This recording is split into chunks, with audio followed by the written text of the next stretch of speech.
আপনারা যে বললেন কোনো সমস্যা নেই, তো আজ এই সমস্যাগুলো কেন? আপনি ক্ষমতায় আসার আগে অস্থায়ী চেয়ারম্যান ছিল, তার বিষয়ে আপনি কোনো খোঁজখবর নিছেন? না, হয়নি। ওই চুক্তিগুলো আমাদের গোলামের মতো ব্যবহার করছে। করবেই না কেন? দোষ তো আমাদেরই। আমরা করছি মানে?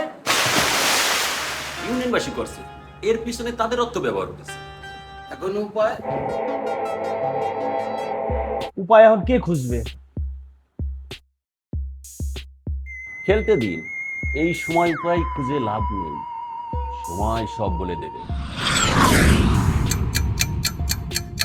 তেলের দাম তো বাড়ানো হয় নাই, প্রশাসন কেন কাজ করছে না? করানো হয় নাই তাই। কেন? ওদের পারমিশন নিয়ে আমদানি করতে হবে, তাতে করে দাম বাড়বে। তখন একটু দাম কমিয়ে দিলে জনগণ খুশি।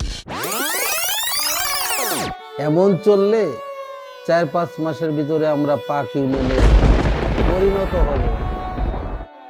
হবে, এতে আপনার আমার কোনো দায় নেই। কেন? কারণ ওই সময় আপনি, আমি, আমরা কেউ ছিলাম না। আমরা কি করতে পারলাম এটা তো জনগণ দেখবে। দেখুক, সমস্যা হলে মাঠে লোক পাঠিয়ে আন্দোলনের একটা নাটক সাজিয়ে দিন। জনগণের ভালো করলেও বদনাম, জনগণের খারাপ করলেও বদনাম। কোনো পরিকল্পনাই স্থায়ী করা যায় না, তার আগেই মাখামাখি শুরু হয়ে যায়। বিরোধী দল যদি কোনো ষড়যন্ত্র করে, তার মোকাবেলা কেমনে করবেন? ওদের এজেন্ডাই ওদের মোকাবেলা করবে।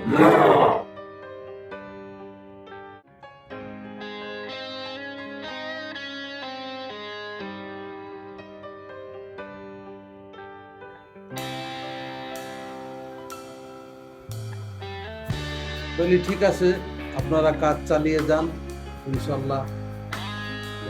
জি, ঠিক আছে।